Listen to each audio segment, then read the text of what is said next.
My role this morning is briefly to offer thanks to those institutions and colleagues who've made this event possible, to make some housekeeping announcements mainly for the benefit of the people in the room, and to introduce our primary programme convener, Dr. Karen Lawrence. So the programme, as you can see, has been generously supported not only by the Research Division's own endowments, but also by the Consulate General of Ireland in Los Angeles and the Pomona College Department of English. And we are delighted to acknowledge their co-sponsorship. Please join me in thanking them.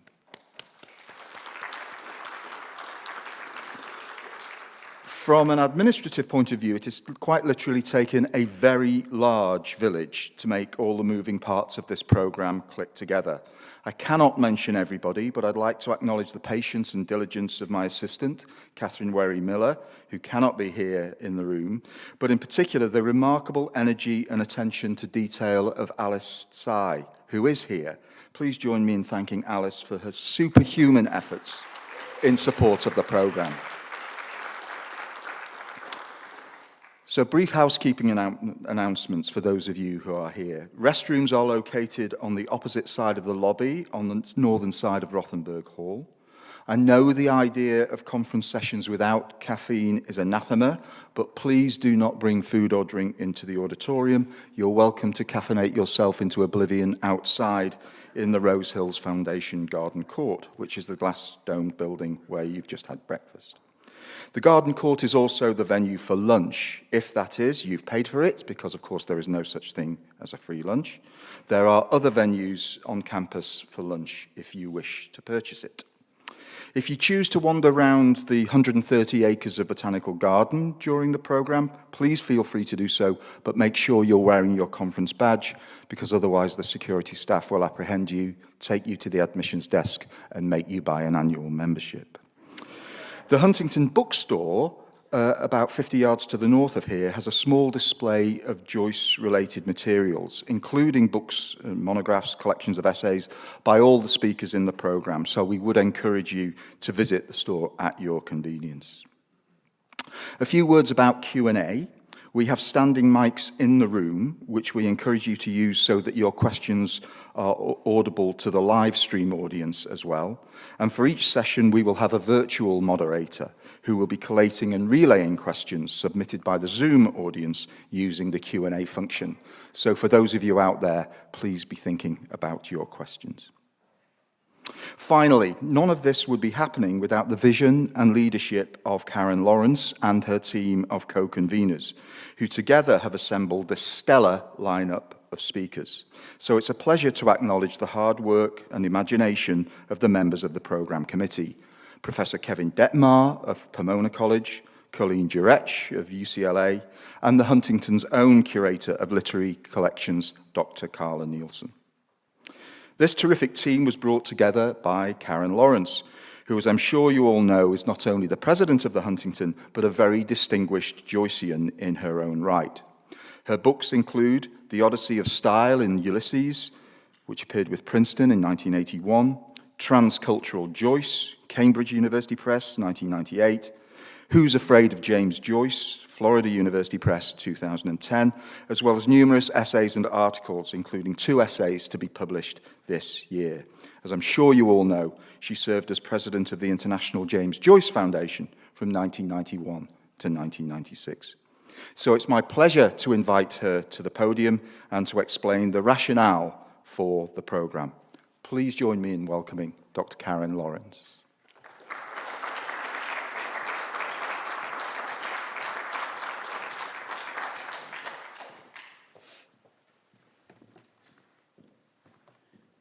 Good morning, and thank you, Steve. So welcome to both our in-person and our virtual audiences. To those we can't see, we are delighted to have you join us synchronously in real time, but if not in real space. So right now, I'd like to ask both audiences to set your clocks and watches. And I realize that pertains to the in-person audience in case you're on East Coast time or whatever it is. Set your clocks and watches to California time and follow our circadian rhythms. Somewhat the way Joyce asks the readers of Ulysses to set their clocks to 8 a.m.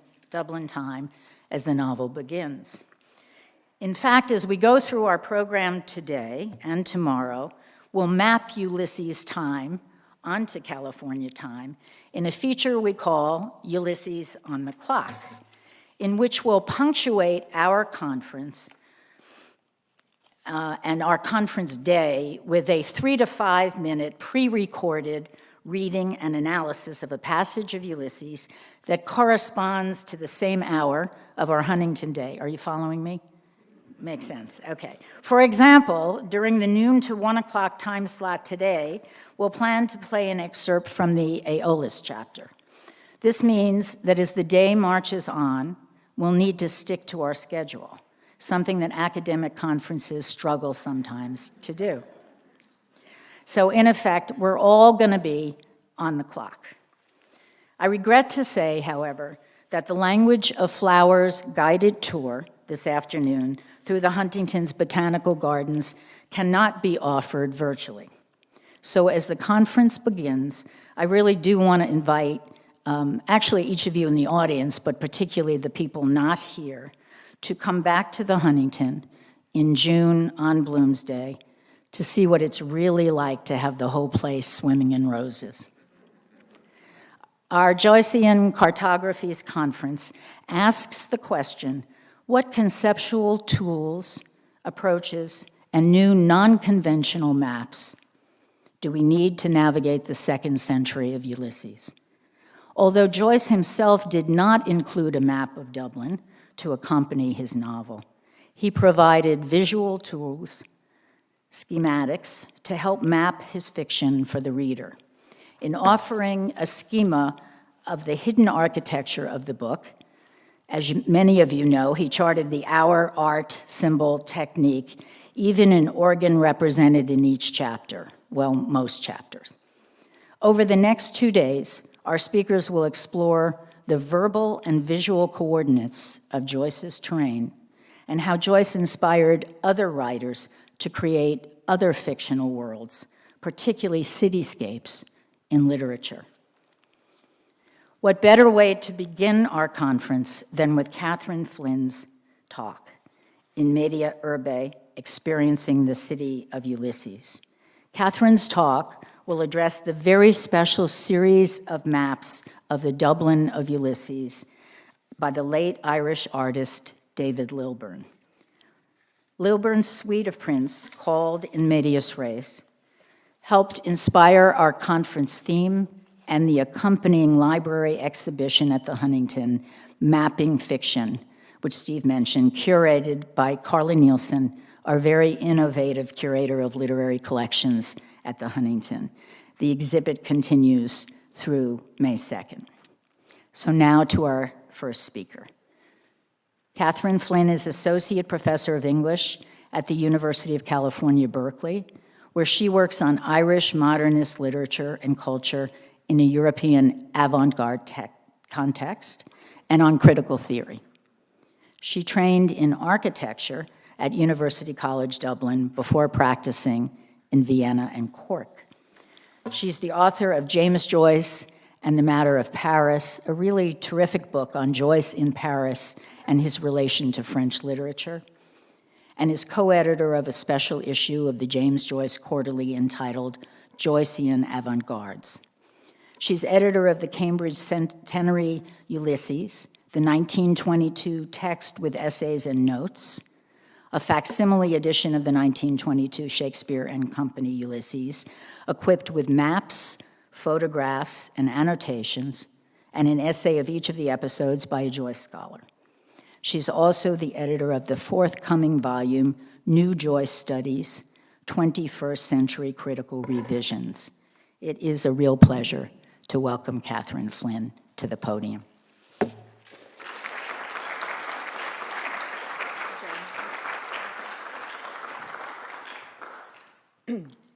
Thank you so much, Karen. Thanks, everyone, for being here.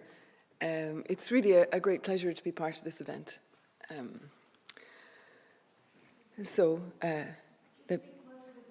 Yes, hang on, let me move it up. Okay, how's that? Good, okay. So I'd like to express my thanks to Karen Lawrence for the invitation to give this talk, and also Alice Say, Director of Special Projects and Institutional Planning, and Carla Nielsen, the Curator of Literary Manuscripts, for all that they've done to bring this event and this exhibition into existence. The Irish artist David Lilburn, whose work I'll be discussing, had originally planned to be with us at this conference, talking about his work. We were very saddened to hear of his passing last year. But we want to extend a warm welcome to his family and friends who are joining us virtually from Ireland, especially Romany Van Somme, his wife, who welcomed me to their home last autumn and showed me David's studio, and I'll be showing you pictures, and Mary Nagle, who brought me on a tour of the set of prints held at the University of Limerick. This lecture is given in his memory. Okay, there is the work.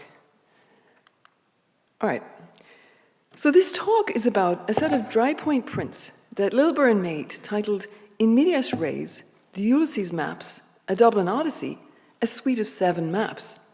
So you can see already by this strange title, this concatenation of phrases, each of whom would have served as a very good title, that this is an unusual work, a work that kind of pushes the boundaries and that ignores the normal rules. These prints were commissioned by the National Library of Ireland and the Office of Public Works in 2004 for the James Joyce and Ulysses exhibition at the National Library of Ireland in Dublin. Lilburn remarked in an interview that one of the Joyceans in charge of the exhibition, Luca Crispi, said that they were looking for a visualization of the book that would be intelligible to viewers who were experts in Joyce and those who had never read him. So these prints then are conceived of in terms of 2 sets of viewers, insiders and outsiders to Ulysses, Joyce, what Joyce called his monster novel. So let's have a look at them.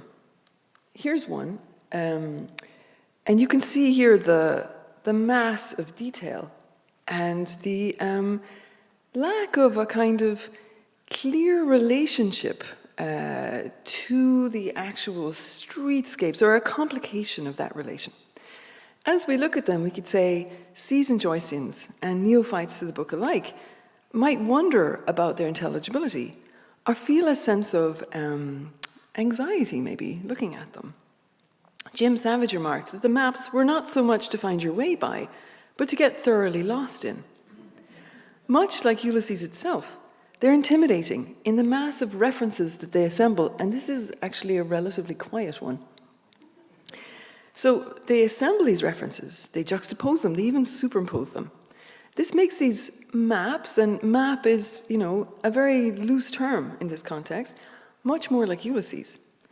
The density of reference creates a strangeness that viewers have to accustom themselves to, and in doing so, they're a new kind of urban image that makes unprecedented demands on viewers. I want to talk today about how this experience of looking at the prints relates to the experience of being in a city and an active inhabitant of a city, and in a related way, to reflect on what it means to adapt something, to respond adequately to something as an artist or a reader or a critic.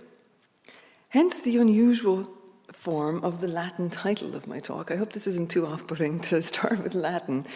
In media, okay, all right, in media, we'll get to mine. We're used to this phrase, in medias res, which is used to describe the usual beginnings of epic poems like the Odyssey and the Iliad, which, like Joyce's Ulysses, take us directly into events, without setting the scene or starting the beginning of the story.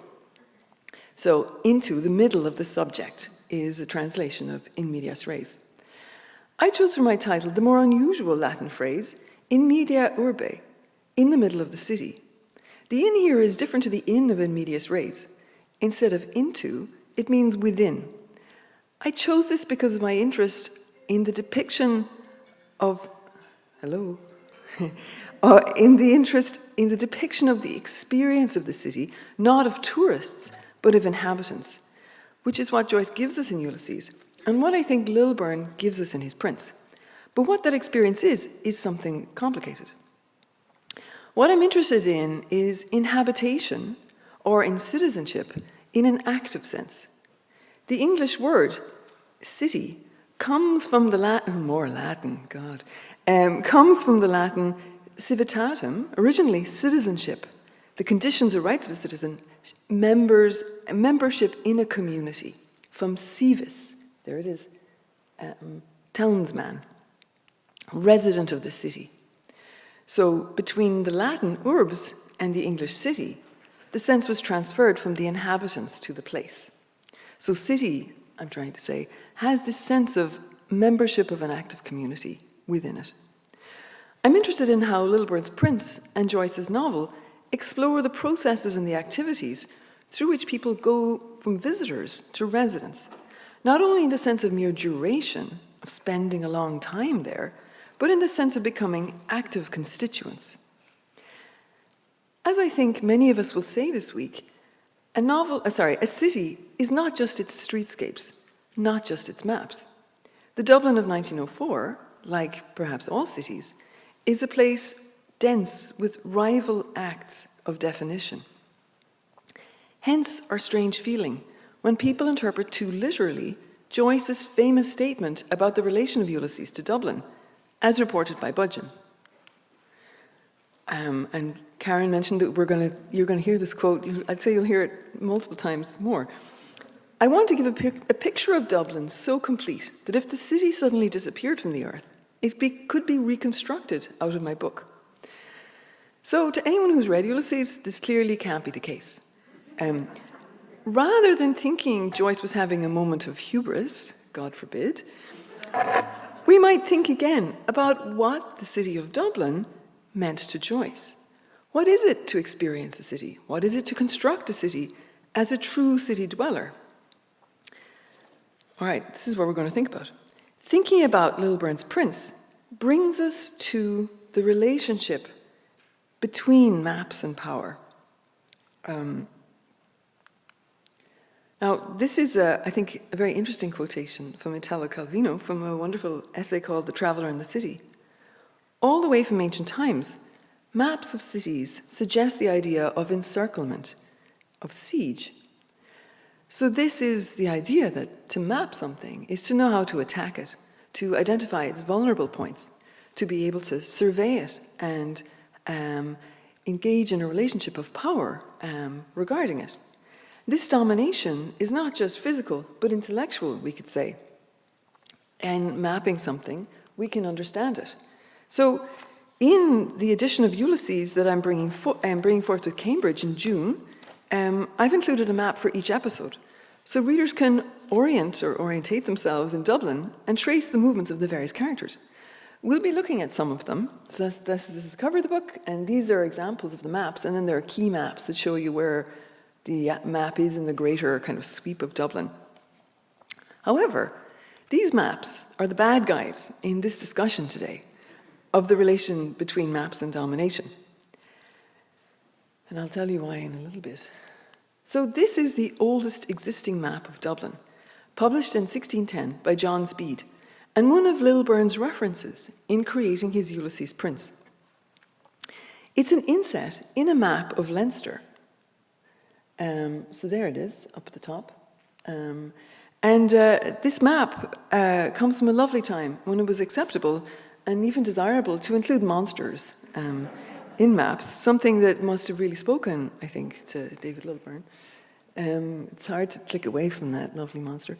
Okay, so you can see how small the city is here. The scale of paces at the bottom left is calculated at 5 foot to a pace, so the city is very small at this stage. And you can recognize here Trinity College, and this is Dublin Castle. So for anyone who knows Dublin, this is a very tiny, almost a village version of Dublin. So J.H. Andrews, in an essay called The Oldest Map of Dublin, does not rule out that earlier maps of Dublin were made, although none appear in the 16th century lists of Irish city maps. He makes the important point that Dublin was less mapped than other Irish cities, Cork, Galway, and Limerick, because it was a comparatively peaceful metropolitan region, dominated by law-abiding English families. maps were needed of those more distant and rebellious settlements, Cork, to allow for military strategies of control and containment. Dublin's comparative peace is suggested in the city's motto, well known to readers of Finnegan's Wake, in which it appears repeatedly. Obedientia civium urbis felicitas. What does this mean? Something like the obedience of the residents makes a happy city. So that sounds a little ominous, maybe, right? Here it is in Finnegan's Wake. The hearsomeness of the burgher felicitates the whole of the polis. Okay. Obedience of the citizens help the health of the whole. There's a very English kind of pronunciation there. Maybe rightly so, because the Pale was, inhabited by people who spoke English when the rest of the country was speaking Irish. Obedient of civility in Urbania, said Felicity. And then the last one, which is the latest one in the book, but maybe the most, in some ways, faithful. Obeyance from the townsmen spills felicity by the tune, by the town, by the ton, maybe. I will come back to these. So you can see how these are subtle shifts, variations within the frame, rather than an all-out attack on the motto, an all-out dismantling. Does this mean a certain acceptance of British rule? Or is it about a more local relation to the city, suggesting things that rhyme, that fit in some kind of material way, and so find happiness? This suggests a happiness within obedience, perhaps this is ominous at this point in the talk, that combines chance with structure, that finds chance within structure. And, one version of the talk could have included Michel de Certeau's ideas about walking in the city, but this version doesn't. It's surprising that Joyce doesn't depart much from the motto. So what does this kind of obedience look like in Ulysses? What does it look like in Speed's map? In this map, this happiness is becoming a mercantile happiness. Made under James I for a volume of maps called Theatre of the Empire of Great Britain, the map reflects a new pattern of political geography and synthesis, an effort towards that, in which civil concerns are taking precedence over strategy and tactics. So these boats on the Liffey, for example, have more to do with commerce than war. And the countryside, maybe you could say, has an air of peace. Comparing this to Lilburn's prints, I zoomed in, makes them, they're really different.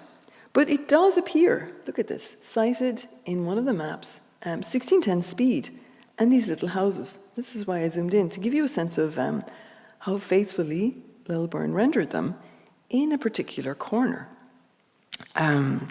So what do they have in common? Both of these maps include a sense of mix, both truth and accuracy. So the scale of the houses in this map is very large. John Speed depicts the streets with accuracy, but balloons the houses, making them large and uniform to create a happily coherent and homogeneous regular effect. So here is this fragment of the map in Lilburn's print number 5. You can see how it's next to an invented pool. So this pool doesn't exist. This is a stretch of watercolor painted onto the print in which the titles of all of the episodes of the Odyssey swim. So we could think of this map then as a lively seed of Dublin. And it exists amidst other lively seeds of Ulysses. So this is a kind of larger stretch of that print.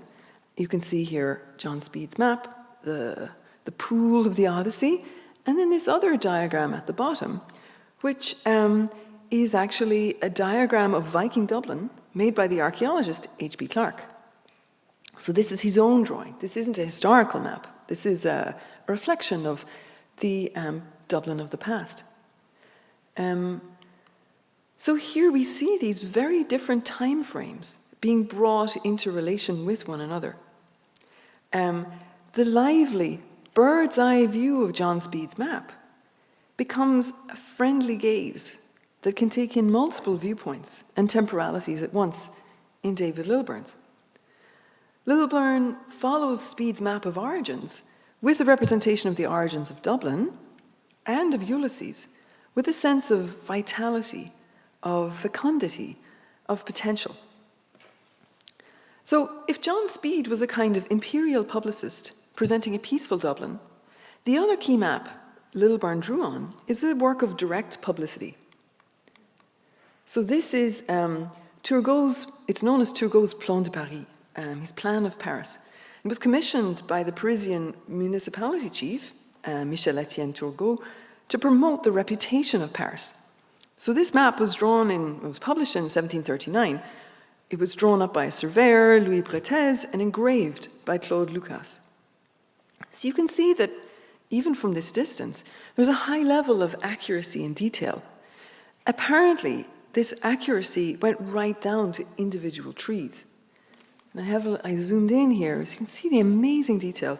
So this is the corner, just behind here, just around this corner, is where Shakespeare and Company is located, or will be located 200 years later.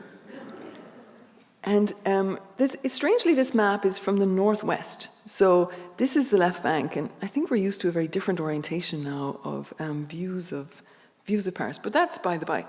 So this was published in 1739, before the French Revolution and before the massive expansion of Paris by Baron Haussmann.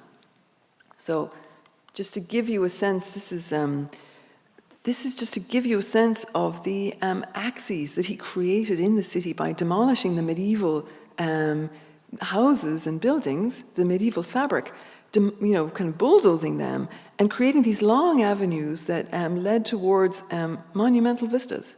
So the city became a place of spectacle, of organized movement. And a lot of people thought that this was not just about the glorification of Paris, but the creation of a city that could be ruled from within very effectively. These avenues were extremely efficient ways for troops to move in order to suppress the various uprisings. This was, a project that was undertaken after many socialist and democratic revolutions in Paris, and coincided with their end, really, in the Second Republic. So in this map, Paris is still surrounded by a wall. It's contained within walls. It's accessed by gates. It's a knowable entity, like the Dublin of 1610. It's only 120 years later, but weirdly, it actually looks centuries later. So what does Littleburn take from this map? Like Speed's map, here he gets the sense of the map as a form in which three-dimensional space can be depicted. So this is a kind of similar bird's eye view, but it's a more technical one. It's now formally constructed with, according to this perspective cavalière, which sounds very nice. It's an isometric projection in which two buildings of the same size are represented by two equally sized depictions, regardless of the distance between the buildings. So even though this is supposedly a bird's eye view, a house here is the same size, the drawing of a house here is the same size as the drawing of a house of the same size over there. So this is a kind of abstract conception of the city that is not a human eye's view. What this perspective cavalière does is to lend a sense of equality to the map's world, of uniformity, and of peaceful regularity. Lilburn's map, then, is a palimpsest of medieval Dublin, of 18th century, and of 18th century Paris, which is, I think, interesting. And there's more in there, obviously. Both of these maps offer what Desserteau calls a synoptic view. The image of the city as let me just go back to this one. The image of the city as a unified whole, as a structure that expresses the power of a particular group, a particular moment of rule, a municipality, a state, and in the case of Dublin and Speed's map, what was then thought of as the Empire of Great Britain. Of course, these are just the starting points for Lilburn's drawings. As we can see, Lilburn takes the basic form of the map. So what I mean by that is the overall scale somehow stays the same. The streets hold pretty much to their shape on the map. But what happens off the streets or on the streets, the events on the street, diverge wildly from that. So he takes the basic form of a map, and this bird's eye view, but he does much to disturb this sense of order, inhabiting it with all kinds of heterogeneous activity. So this owes something to tourist maps, which represent at a larger scale the notable public buildings and landmarks of a city. So here we have Dublin again. You can see how calming it is, relatively speaking, to look at this map. I think I sound like some kind of very anxious person saying this, but you know, there's something, don't you agree, a little bit initially intimidating about these maps. This one, you know exactly what you're looking at. You don't need to do any work. You just need to choose what you're going to go to. So Lilburn takes this overall scale, but he represents these major buildings. Here's Trinity, here's the Bank of Ireland, here's the GPO, but he dwarfs them with human forms. They're obviously incongruous scale changes through which particular buildings are differentiated from the urban fabric. So these major ones pop up. And it creates a disintegration of urban society. All right. So Lilburn said, I wanted to make the work Joycean, in the sense that it would be packed with information, some of it overt, some of it more hidden. Just as Joyce parodied different styles of writing, I tried to parody different visual styles and conventions. The project appealed to his existing interest in maps, his desire to remake them. You can load all kinds of information and meaning onto a map, he said. So let's put his maps in relation to Joyce's depiction of Dublin at a larger scale. So, okay, here you can see this variety. So here is Essex Quay, Merchants Quay, and you can see this Odysseus tied to the mast, watching the sirens, listening to the sirens. And this is what I mean by these human figures dwarfing buildings. Here's the forecourts. Here are, this is Ormond Quay, and this is the location of the Sirens episode, right next to the Homeric Sirens. And Lydia Douce and her partner in crime looking out the window as they do to watch the cavalcade go past. Here's Bloom buying a book in Merchant's Arch. Here's the Halfpenny Bridge. So you start to kind of find your way here. There are a lot of helpful labels, but you can see how it takes some work to get into this. Now, oh yeah, here's another image of the same. This is one a photograph I took in Limerick. You can see how beautiful the prints are. This kind of richness of line quality, a variety of line quality.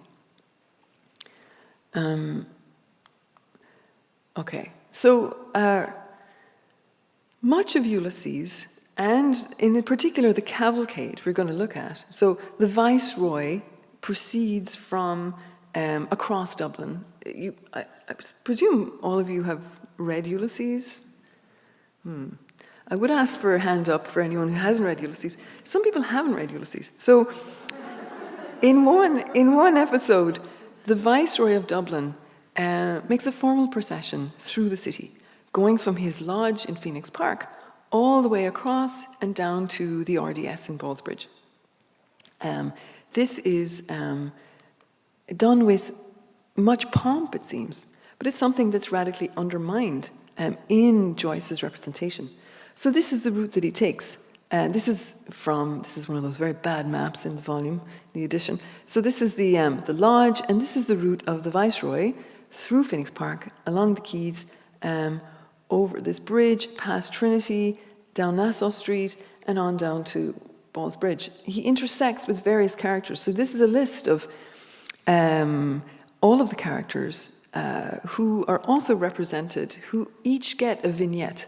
And so there's a kind of democratic reduction in proportion of the Viceroy's journey, which is described really mainly in the last one, but it's surrounded by the parallel experiences of Dubliners around the city, some of whom have no idea he's going through, have their own trajectories, some cross with his, and react in very different ways. So this journey occurs through much of the kind of impressive Palladian architecture that the Protestant ascendancy expresses power through. So the forecourts here, the Grattan Bridge, which he goes over, named after Henry Grattan, who won independence for the Irish, or legislative independence for the Irish Parliament, Trinity College, educational institution for the Protestant elite, the Houses of Parliament that following the Act of Union housed the Bank of Ireland. What is now known as Georgian Dublin was constructed in a massive programme of urban development in the 18th century that actually preceded Haussmann's redevelopment of Paris. The programme was led by the Duke of Ormond, whose name is given to the Liffey Quay, on which the Sirens episode takes place. The Wide Streets Commission reshaped the city, demolishing tight medieval streets to establish impressive avenues, some of which Bloom walks along in the Lestrygonians episode and in other episodes. Sackville Street, now O'Connell Street, Westmoreland Street, College Street, and Kildare Street. So I go through all this to contrast this map with the maps that David Lilburn made. The major buildings are present. We can see them here again. The Bank of Ireland, or the Houses of Parliament, Trinity College, etc. But they are juxtaposed so radically with other elements that their meaning becomes rewritten. Lilburn wrote, "A map can be thought of as a multi-layered, coded narrative, which can represent thoughts, ideas, and stories accumulated over time. And this narrative is not like any normal narrative. These details of reference and personal experience are always local, positioned somewhere specifically in the streetscape within a bird's-eye view that is, as a result, overpopulated and disintegrated." So we might think of the bird's eye view as the equivalent of the 19th century narrative position, the omniscient narrative voice. Just as Joyce refuses to do away with narrative entirely, embedding a third-person voice with the stream of consciousness in the initial style, Lilburn uses this gesture of omniscience, this bird's eye view, to create a set of locations for fun, for anarchy, for political commentary, and for experience. This is something that is absent in a map like this. This map, through representing the scale of the Viceroy's journey, dwarfs the local experiences of Dubliners. This creates a kind of rhetoric of scale that undoes what Joyce achieves in Wandering Rocks, that episode, and what Lilburn achieves too. So the Viceroy appears in a tiny detail in map 4. Okay, here he is setting off.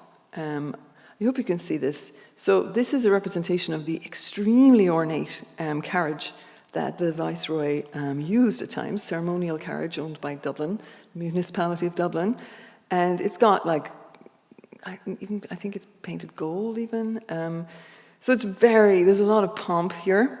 And so here he starts off well in map 1, but by map 4, here I've zoomed in. So look at this horse. This is wonderful. It's prancing. And you can see there's a lot of ornate detail here. By map number 4, he's become a tiny, tiny little man. Look at them here. And he's dwarfed by Mina Purifoy in Holles Street Maternity Hospital giving birth. This, I think, is a feminist statement. This is an attack on ideas of rule, of male rule, and of their importance. So in contrast to the sense of hierarchy represented by the map in the edition, which has a sense of scale giving the long route of the viceroy across the city, the distortion of scale here serves as an anti-imperial rhetoric. The viceroy is merely a man-sized man. Even this nurse with the candle takes on the scale suggestive of a deity. Mina is represented in the manner of a medieval woodcut. You can see this background here, and this is something that David Lilburn said himself about this style. You can see the medical students drinking here. I don't know what this is. This is very strange. It's like a female centaur, as far as I can see. There's a kind of, see the riotousness of Oxen of the Sun, playing out and upstaging the procession of the viceroy. This area shows the capacity of Lilburn's maps, and maps in general, once they are inhabited, to bring together different moments in the narrative. So these are moments from episode 10 and 14, but in the day of June 16th, 1904, they are in close proximity as the viceroy parades past the maternity hospital in which Mina is in labor for, she's been in labor for 3 days and she continues to be in labor for most of the day. Let me just say that Bloom features here as a large-headed spermatozoon. So, as we know, in episode 14, Oxen of the Sun, which is the episode that this birth takes part in, where Bloom is at the maternity hospital to find out if Mina is okay, and Stephen Dedalus happens to be there too, Joyce presents a series of prose styles in chronological sequence, from Latin prose to fragments of modern slang. So we can see here this row of images of the developing fetus, recalling Joyce's description of episode 14 as following the development of an embryo. Joyce wrote Oxen with a medical diagram of embryonic development on his desk. He drafted the episode in 9 notebooks, each containing its own section of the chapter to correspond with one of the 9 months of gestation. So Joyce presents a series of prose styles, but scholars have complicated this. There are many leaps forward and back in Joyce's prose. He refuses to adhere to any sort of regulated temporal sequence. Lilburn, too, presents the development in a different direction, starting with what is the sperm meeting the egg, then some kind of splitting of cells, the baby's growing, in this direction, right to left, which is opposed to the normal way we would read, English speakers at least, and also leaving out stages 4 and 7. What happens? It's also unclear what the baby is doing in month 8. It seems to be surrounded by what looks strangely like entrails. So what is the slang that Joyce's prose terminates in episode 14? You could say the slang is the style of line making, of drawing, and I'm going to come back to that. But it's also this combination of all times and all styles. I don't know if you noticed in the representation of O'Connell Street, there's both Nelson's pillar and the needle in a kind of, gesture of disrespect for temporal specificity.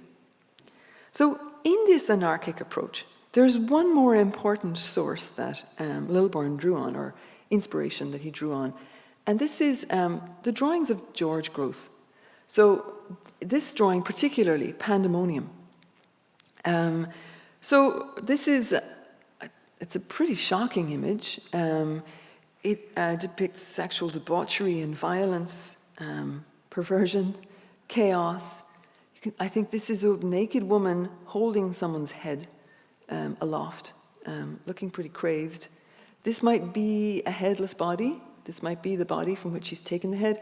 This is a crashed tram, and you can see that this is a moment, it's seen as an opportunity for people around, This man looks like he's making unwanted advances on this woman, while this other man is taking maybe a bracelet or a watch off her wrist.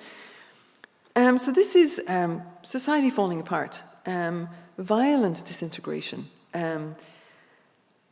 You could say that apart from the subject matter, that Gross's and Lilburn's drawings have an enjoyable ugliness rather than beauty in their drawing styles. They both employ a kind of scrawling method that doesn't need to be comely, that doesn't feel it has to be measured, that has a kind of waywardness to it, and that there's some kind of pleasure in looking at this, in looking at these willful lines, even though the subject matter is pretty disturbing. So this drawing was made in 1914, and we could say that pre-war Berlin is thus another element in the palimpsest of Lilburn's Dublin. Disintegration features, I would say, in a positive sense in Lilburn's prints, instead of this negative sense, unless you feel glee at the idea of society breaking down. This, I think, is a disturbing image. I mean, it plays on the viewer, actually, tempting us to kind of rejoice in this frenzy. But you could say that this frenzy becomes a vitality in Lilburn's drawings. The anarchy of Gross's drawings gives license to the exuberant lines and exuberant referentiality of Lilburn's prints. So in Lilburn's prints, the city becomes a place of potential, of action, and of freedom. And I want to return to this one because this freedom also includes absence or possible absence, which is a very interesting idea, a kind of negative presence or something tending towards the negative. So you might look at another moment in the Viceroy's journey or another element as he's departing from the lodge in Phoenix Park. The viceregal cavalcade of 1904 is shadowed by a double murder at the viceregal lodge in Phoenix Park 20 years before. This is a historical murder. And it's an event that is described with enthusiasm and some inaccuracy by the newspaper editor Miles Crawford in the Aeolus episode. So in 1882, the Invincibles gang targeted the Queen's most senior civil servant in Ireland, the permanent Undersecretary Thomas Henry Burke. But they also stabbed to death Lord Frederick Cavendish, who had just been appointed Chief Secretary for Ireland. So setting off the Viceroy, it surely was in his mind, this historical event, this eruption of violence. Does Lilburn represent the murder in Phoenix Park? If he does, it's tiny and obscure, and it's here. Now, this is a strange little gathering of figures, and I think that it recalls this very famous image of the murders. This was reproduced widely, and these are the two victims, and they were stabbed multiple times. Here we are in the park. There's their getaway carriage, or one of them. And so this is represented in tiny, tiny little lines. And this might not even be that, but I think the configuration is very similar. This prone body, for example, this man standing over it. The drawing looks like a vague memory, more like the fading of a dream than a representation. So this is very different to a synoptic space in which every element is visible. In the prints, it's not clear what's included. So I can't say definitively what this is. The ability to forget is a kind of rhetoric that undoes straightforward visualization. So I think this is a key point. In answering the commission, he takes some liberties, he injects some kind of freedom through these shifts of scale and through this fading away, through this partial representation, this, you could say, faint representation, or maybe it's not a representation at all. So these drawings are a kind of statement beyond and through what they represent. George Grosz said once, "I placed my style at the service of the absolute rejection of humanity." And looking at that drawing, we could agree with him. However, Lilburn quotes this in an essay on the representations of the city that he wrote with Joachim Fischer, his friend and collaborator, and he had a very different take on it. Gross's work, they wrote, has to us the mark of a work of realism, in Lukács' sense. The impulse is an engagement with the objective world. So this is something very different, right? An engagement with the objective world. There's more to say then about the activity of making these drawings and what that might mean about an engagement with the city. So the Ulysses prints draw a crucial element in this respect from Lilburn's own practice in a very different context. His experience of drawing nature in situ, what he called walking drawings. So he had a habit of walking while drawing. These are like mental notes, notational drawings. Here he is drawing in nature, and he has some really beautiful drawings of nature, many actual books of them actually. So here's what he said about walking drawings and the importance of a kind of physical relation in that practice, or a physical experience in that practice. Drawing rapidly on the move with the full instrumentality of the body while trying to map an environment and your experience of it as it changes from minute to minute is exhilarating in the same way as a fast-moving sport is. Book and pencil in hand, trying to note down with a code of marks and lines the sea swell, a gannet's dive, the sweep of a bay, a cold splash of spray, is a way of conversing with the event or the landscape as you experience it and making it memorable. So a way of conversing with the body, a conversation between the body and the environment through these lines. So Lilburn made a series of images in a notebook that Romany lent to me. She had the trust to give me his notebook, and I took it back down to Cork from Limerick. And in the notebook, we see a series of drawings that he made wandering around the streets of Dublin. So it's the same technique, but in an urban setting. So there's no time to go into these, but you can see there's notes. You can see the notebook being turned upside down to get a good angle to draw in. Various labels, Liberty House. On we go. Like, you can actually follow his route through Dublin if you know the streets he's wandering in by looking at them. So here we can see the variety of drawings that he made in these notebooks, and these kind of ideas, this sort of development of ideas, and really heterogeneous things that look at this, that find their way into the prints. But these drawings, these street drawings, make us understand in a very different way Lilburn's statements about information in the maps. And we have to see this information as personal, as physical, as sensory. Now, these maps these sketches, you could say, become fixed in the finished plate. They perhaps, lose that sense of sequence that you get when you're flipping through the notebook. However, for the viewer, a new dynamism arises. The prints don't have a single focal point, and because of that, our eye must constantly travel, just as Lilburn is walking through the streets.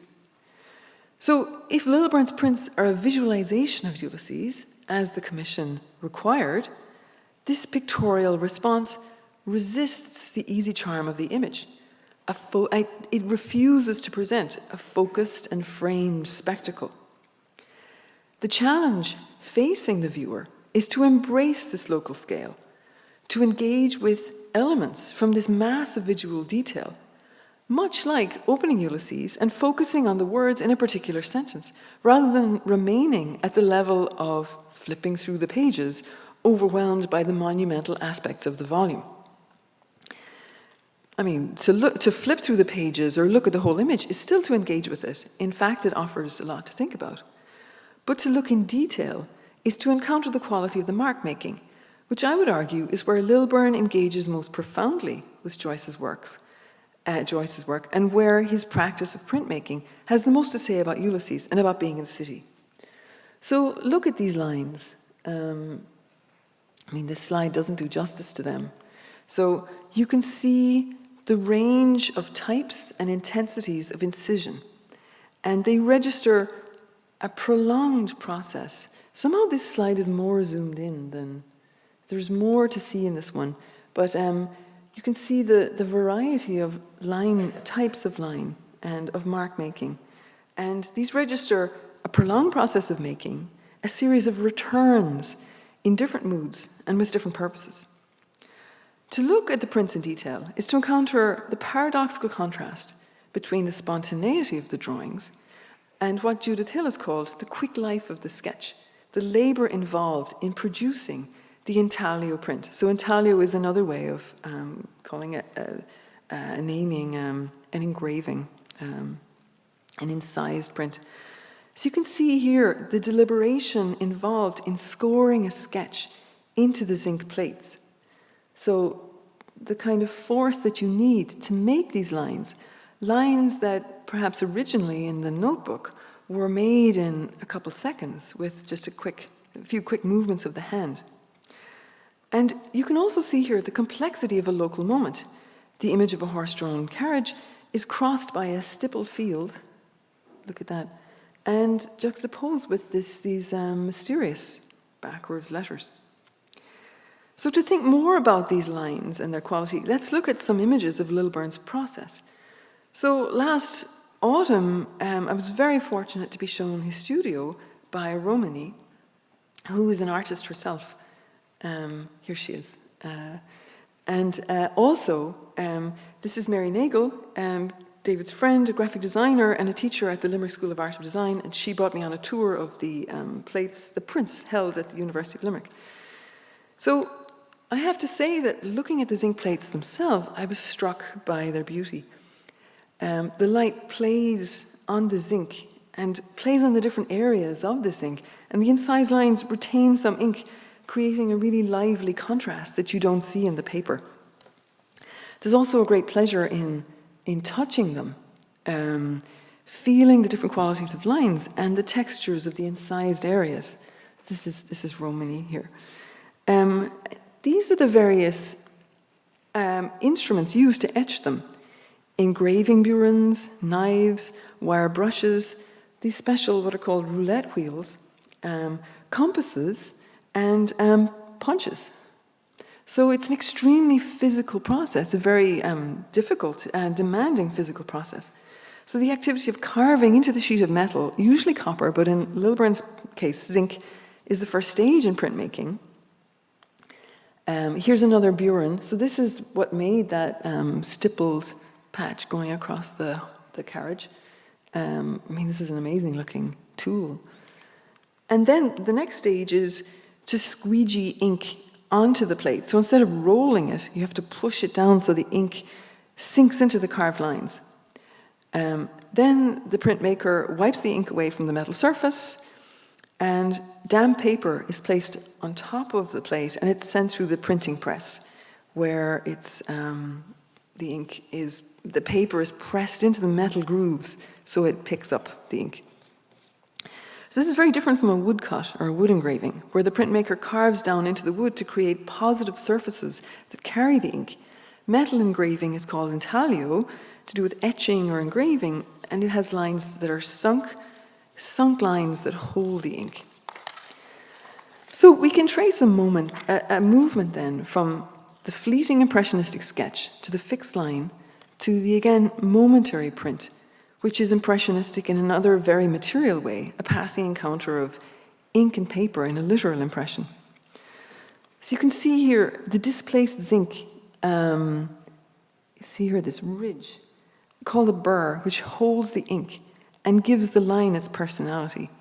This character is a direct result of the pressures with the artist's hands, the angle of approach of the burin or of the knife. And we can see the wavering, changing line qualities that we've thought about. This is, I think it's someone playing hurling. It's from the middle of Trinity, actually, in one of the plates, Trinity College. And here's the word barbarian. But they might be, I don't know, is it hurling? Maybe it's hockey? Who knows? Well, I don't know, someone knows. And we can see the weirdness of the style, the exuberance in idiosyncrasy at a very local level. What's also very striking to me, okay, this is a photograph and it really shows how beautiful these lines are. So this is made by the roulette wheel. It's called the roulette wheel. And these odd diagrammatic elements next to what looks like a representation of Don Quixote, and so on. So what's very striking to me is the brown color of the prints, the sepia tone that lends them a sense of age. This color, for me, is also unsettling in its suggestion of the scatological, the coprophiliac. And this is perhaps an impudent reference to Joyce's more obscure concerns in Ulysses. The events of Nighttown, which I won't go into here. This illicit ink recalls Shen the penman's ink of ordure in Finnegan's Wake. What are we to make of this? I would hazard that the suggestion of bodily intimacy is a mark of Lilburn's interest in the aesthetic nature of lines, his exploration of them as physical, human marks, rather than the abstracted construction lines of the isometric of Turgot's Plan de Paris. In contrast to that abstracted construction, uninhabited by human forms, these lines remind us not just of Ulysses, but also that the city is a place of human life, human bodies, human experience. So I want to direct, and maybe it isn't. Maybe this is just brown. Okay. All right. So in concluding, I want to direct your attention to another reference embedded in this. So look at these odd figures. This, I think, is a reference to one of the key artworks of the 19th century that inaugurated the era of modern art, Manet's Déjeuner sur l'herbe. Shocking in its rejection of convention, it presents brutal contrasts of subject with a blatant lack of effort regarding the construction of depth and perspective. These figures are situated on top of, rather than in, the representation of the woods. The naked woman exposes the convention of the nude without any justification for her nakedness in this context. Lilburn cites this work modestly. It's another vignette, on a par with the more mysterious set of blobs up here. What is that? And other various graphic patterns. We can see in this corner the very modernist strategy he uses of chine collé, where pieces of paper are glued to the print during the pressing stage. So for Joyceans, the connection to the heterogeneous nature of Ulysses spring readily to mind. We can connect Lilburn's attention to the material qualities of the medium to Joyce's own focus on the materiality of language. For example, in the Sirens episode, Good God, He Never Heard and All, where the emphasis of the spoken word dictates the arrangement of the letters rather than conventional spelling, or the famous full stop at the end of Ithaca. But perhaps most salient is Bloom himself and his way of being in the city. So here is a moment in his encounter with Mrs. Breen on Westmoreland Street. Josie Breen, Josie Powell it was, pretty Steb in Dublin, and she's telling Bloom about Mina's long labour. Yes, Mrs. Breen said, in a house full of kids at home, it's a very stiff birth, the nurse told me. Oh, Mr. Bloom said. His heavy, pitying gaze absorbed her news. His tongue clacked in compassion. I'm sorry to hear that, he said. Poor thing, 3 days. That's terrible for her. Mrs. Breen nodded. She was taken bad on the Tuesday. Mr. Bloom touched her funny bone gently, warning her, mind, let this man pass. A bony form strode along the curbstone from the river, staring with a rapt gaze into the sunlight through a heavy string glass. Tight as a skull piece, a tiny hat gripped his head. From his arm, a folded dustcoat, a stick, and an umbrella dangled to his stride. Watch him, Mr. Bloom said. He always walks outside the lampposts. Watch. Who is he, if it's a fair question, Mrs. Breen asked. Is he Dotty? So here we have the sounds made by Bloom. Oh. We also have Bloom's intimate gestures of compassion, his knowing this man, his holding her funny bone, his, that's terrible for her. But most important is Bloom's awareness of another eccentric on his path through Dublin. This could remind us of the strange habitual path of this eccentric, Cashel, Boyle, O'Connor, Fitzmaurice, Tyrrell, Farrell. Reminds us of the paths that Lilburn tracks through Dublin. But also this question, is he Doughty? Reminds us of others. This scene illustrates the congruence of Lilburn's prince in Joyce's Ulysses around the work of being in a city, being a member of a city, a civis. Lilburn's prints, like Ulysses, force us to become visitors in a strange place, even if we're familiar with the Dublin they represent and refer to. In this, they recreate not just the texture of Joyce's Ulysses, but the experiential quality of Dublin or any city, where we're constantly thrown into the middle of things, in medias res, rather than being able to proceed unconsciously. This is a kind of training, not only for entering a real city, but also for entering an active community. We could say that Lilburn's drawing responds to Joyce's text, like Bloom responds to what he encounters in the streets of Dublin, the strangers, the acquaintances, the things, to which he responds curiously, playfully, creatively. Bloom, the great peripatetic of modern literature, is a social being, straining to encounter, to understand.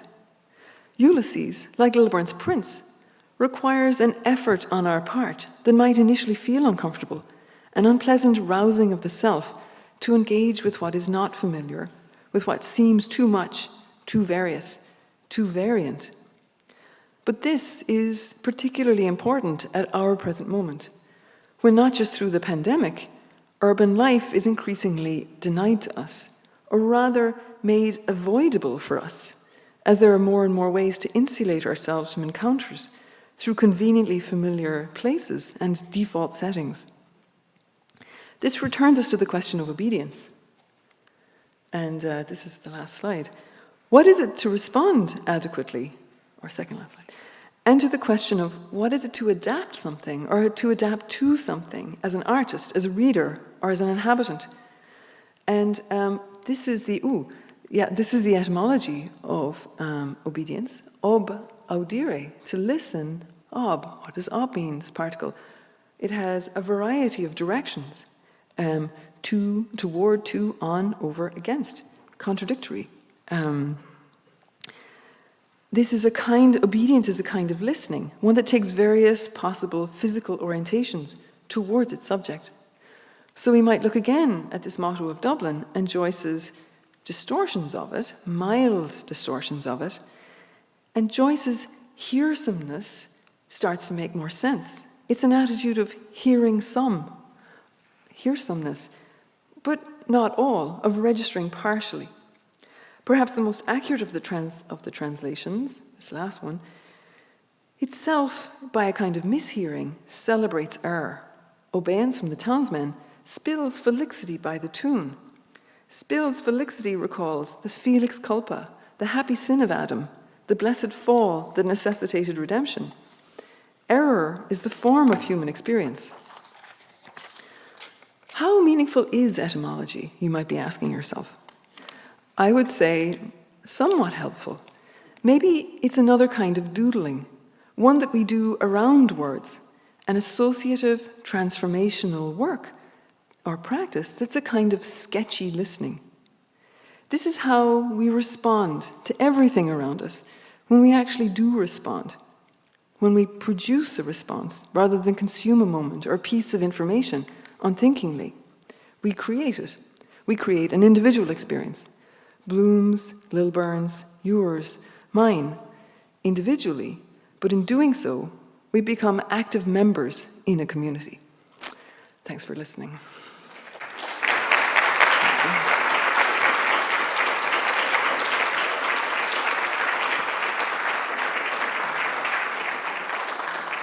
That was amazing, and a triumph of a very personal, remarkably intelligent view of both David Lilburn's prints, which does them honor and makes us all, by the way, these prints are in our exhibit, Mapping Fiction. I don't know if I said this directly, but please go see them. They are amazing.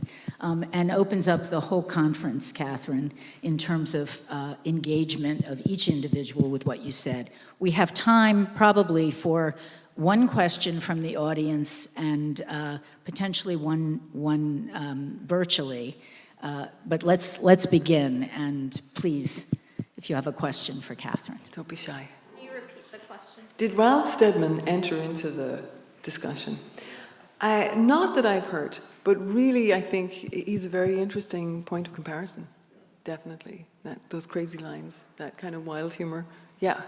Is there another question? So there's a brief thank you here from all, there you are, Steve. all of David's friends and colleagues in University of Limerick, Ireland, who are hugely appreciative of your remarks. There's a question here about the framing, Catherine, of your talk.